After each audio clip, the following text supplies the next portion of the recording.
उस टाइम पर मेरे पास सुबह सुबह 4 आदमी आए और उनमें से एक मदीने का दानी साहब थे, मेरे मित्र थे, वो बीएडआर में चाहिए थे, वो उनके साथ आए थे। उन्होंने मुझे कहा मेरा 1120 नंबर का प्लॉट था सेक्टर 1 के अंदर। वो कहने लगे कि वो प्लॉट दानी साहब को भेज दो, भाई साहब उन्हें घर बनाना है। मैंने कहा भाई मैंने तो घर बनाने के लिए लिया है, बेचने के लिए नहीं लिया। तो उन्होंने मुझे कहा वो मेरा प्लॉट पार्क फेसिंग था, उसके आगे 15-20 गाड़ी खड़ी करने की जगह थी। वो कहने लगे ये आपके छोटे छोटे बच्चे हैं, आपके लिए ठीक नहीं है बलराज भाई, ये आप दूसरी जगह ले लेना। ये वो प्लॉट उनके बहुत मिलने वाले आएंगे, सामने देवीलाल पार्क है, इसमें बैठने की जगह है, गाड़ी खड़ी करने की जगह है। उनने मेरे को मना लिया, मैं तैयार हो गया।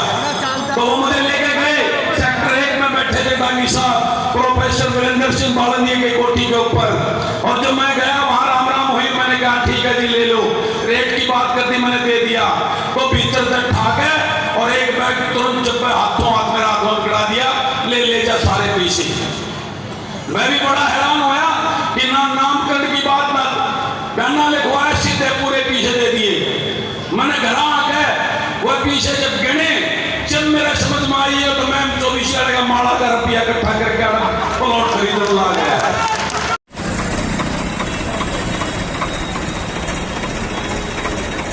मुझे पता चलता है किसी गरीब का जो पशु पाल कर अपना गुजारा कर रहा है, गुजर बसर कर रहा है, अपने बच्चों को पाल रहा है, अगर उसके घर में कोई डांगे ढोर का नुकसान हो जाता है, और जब मुझे पता चला है तो मैंने वहां पहुंचकर उस गरीब के को उसको तसल्ली देने का काम किया है कि भगवान और देगा, आपका विधायक आपके साथ है, और उसकी मदद करने का काम किया है। जब कोई किसान, मेरे छोटे किसान के खेत खलियान में कोई नुकसान हो गया, कोई आगजनी होगी, और जब मुझे पता चला है तो मैंने अपने उस परिवार के किसान के साथ में उसके खेत में जाकर उसको कहा है डर मत, तेरा विधायक तेरे साथ है, और मैंने उसकी मदद करने का काम किया है। और जो छोटी मोटी भी मैंने झपड़ की, जब भी मुझे याद किया पिछले 9 साल के अंदर, जब किसी गरीब आदमी ने मेरे घर पर आकर कहा है अगर मेरा इलाज करवा दो, मैं परेशान हूं, मैं इलाज नहीं करवा पा रहा, क्योंकि आज सरकारी सिस्टम बिल्कुल बेड़ा गर्क हो चुका है, अस्पतालों में ना डॉक्टर है ना दवाई है। जो कोई गरीब मेरे पास आया है तो मैंने उसका इलाज करवाने का काम किया पिछले 9 साल में। उन सब की कार्य प्रणाली को देख के ही तो लोगों ने मुझे अपना विधायक चुना था।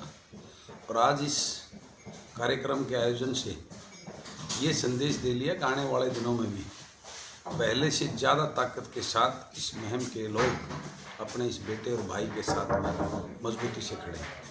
ये आप सब ने देखा कि जिस प्रकार से लोगों ने अपना प्यार, आशीर्वाद एक आवाज़ पर इतने कड़ाके की ठंड में और इतने बड़े जनसमूह ने आकर जो आज उस बात को दिखाया है कि बलराज कुंडू के साथ मुहिम के मेरे परिवार के लोग पूरी ताकत, पहले से भी ज़्यादा ताकत के साथ खड़े हैं। जो ये प्रचार यहाँ के विपक्ष के लोगों के, मेरे प्रतिद्वंदी लोगों के द्वारा, कांग्रेस और भाजपा के नेताओं के द्वारा जो प्रचार किया जा रहा था, उसका मुंह तोड़ जवाब देकर आज मुहिम के लोगों ने इस बात को दिखा दिया है कि वो उनके अपने बेटे और भाई के साथ पूरी ताकत के साथ खड़े हैं। और आज हम सब ने मिलकर आज संक्रांत के, मकर संक्रांति के इस त्यौहार को मिलकर बनाया है और एक संदेश इस मुहिम में और इस प्रदेश में देने का काम किया है कि हरियाणा जन सेवक पार्टी के कदम अब इस पूरे प्रदेश में आगे बढ़ते ही जाएंगे, रुकने वाले नहीं हैं। और इस प्रकार की झूठी जो प्रचार किया जा रहा है उनसे रुकने वाले नहीं हैं। मैं इनका बेटा और भाई बनकर, इनके परिवार का हिस्सा बनकर, एक नेता और राजनेता बनकर इनके बीच में नहीं रहता, जिसका परिणाम है कि आज मेरे परिवार की तरह इन्होंने ये अपनापन दिखाकर आज इस त्यौहार को मनाकर एक संदेश देने का काम किया। उत्तर प्रदेश से भी नेता आए हैं। नीरपाल जी पूर्व उत्तर प्रदेश सरकार के मंत्री रहे हैं। वो मेरे बड़े भाई, मेरे व्यक्तिगत पारिवारिक संबंध उनके साथ, और वो अनेकों प्रोग्राम में मेरे उसमें शामिल होते हैं और वो जयंत चौधरी का संदेश लेकर भी आए हैं। जयंत भाई ने भी पिछले दिनों भी जींद रैली में भी अपना संदेश भेजा था।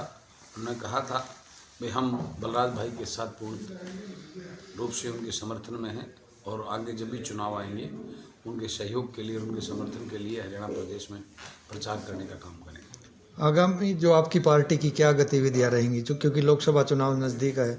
देखिए, हमने हर सप्ताह एक विधानसभा को चुना है, उसमें हम अपनी जनसभाएँ रख रहे हैं। आने वाले इस संडे को उचाना हल्के में हमने अपना कार्यक्रम रखा है।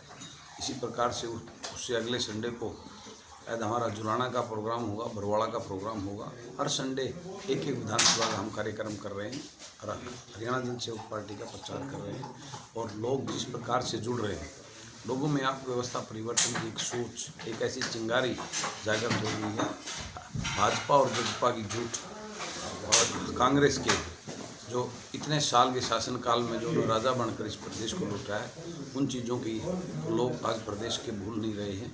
उस चीज़ों की सोच को वही पार्टी, वही लोग, वही सोच जिसको वो पहले देख चुके हैं, अब नई कोई चीज़, नए लोग, किसान मजदूर के उन बेटा बेटी को अपना प्रतिनिधि चुनकर इस प्रदेश को लूट और भ्रष्ट और राजघरानों की इस प्रथा को ख़त्म करके इस प्रदेश के युवा को, किसान को, मजदूर को उनका हक दिलाने की बात करने वाले लोगों को आगे लेना चाहते हैं। इस सोच के साथ हरियाणा जनसेवक पार्टी के साथ लोग दिन पर दिन युवा उनका हमारा बढ़ता जा रहा है। तो हमारी आपकी जो पार्टी है, नई पार्टी, वो जो दूसरे राजनीतिक दल हैं वो उनसे किस तरह अलग है? देखिए, उनसे अलग इसलिए है, वो लोग राज करने के लिए, अपने बेटों को सत्ता में बिठाने के लिए सोच लेकर और इस प्रदेश को लूटने की सोच लेकर इस राजनीति को एक व्यवसाय और बिजनेस के रूप में देखकर वो लोग वो करते हैं। हरियाणा जनसेवक पार्टी का उद्देश्य मुख्यमंत्री बनना या राज करना नहीं है।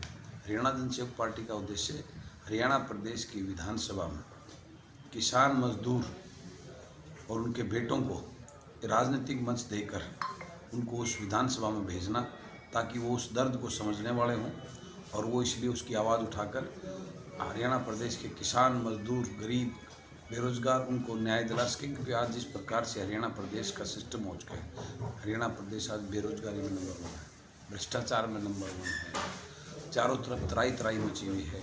आज शिक्षा बेहाल है, स्वास्थ्य सेवाएं बेहाल है, युवाओं के रोजगार खत्म कर दिए हैं। आज प्रदेश सरकार के जो मंत्री है, ठगबंधन की जो सरकार है, इस प्रदेश को लूटने का काम कर रहे हैं।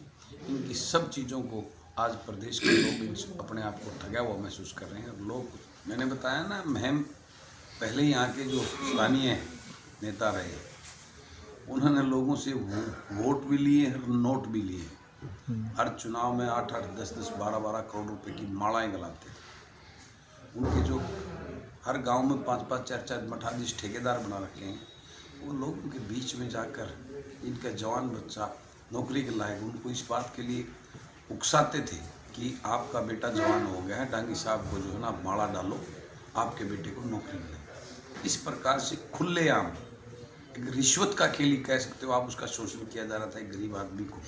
एक को 81,000 बोल दिया, अगले को बोलते कि तेरा जल्दी नंबर आ जाएगा तो 1 लाख की घाल दे, कोई 1.5 लाख की घाल दे। इस प्रकार का खेल चलता है, जिसको उस मिथ्या को तोड़कर इन्होंने सिर्फ आज तक लोगों को इसी चक्कर में उलझाकर इस प्रदेश में किसी गांव में डांगी साहब ने इस 15 साल लगातार उनको जो है ना विधायक रखा, 10 साल उनके वो राज्य के में सहयोगी थे, सत्ता पक्ष के जो है ना वो विधायक रहे, उनकी पूरी चलती थी। लेकिन इस महम हल्के का उन्होंने कोई विकास नहीं किया। उन्होंने एक दूसरे भाई को भाई से लड़ाया, एक दूसरे के ऊपर मुकदमे करवाए और इस प्रदेश को वहाँ कितनी श्योली लेकर कई हजार करोड़ रुपए कमाकर अपने घर भरे हैं। इस प्रदेश के मेरे महम हल्के का विकास नहीं किया। महम हल्के को उन्होंने और ही चक्कर में उलझाकर भाई को भाई से लड़वाने का काम किया। इस मिथ्या को तोड़कर लोगों को एक धरातल में लाकर उनको सच्चाई पता लगी, एक विधायक का काम क्या होता है। आज तक आनंद सिंह डांगी तो हमें लूट और झूठ में फंसाकर हमें एक भाई को भाई से लड़ाकर अपनी राजनीतिक वोट कैसे की है। अब ये बात महम के लोगों को समझ में आ चुकी है। अब जो है ना महम के लोग इस प्रकार के नेताओं को दोबारा मैंने टिकने देंगे।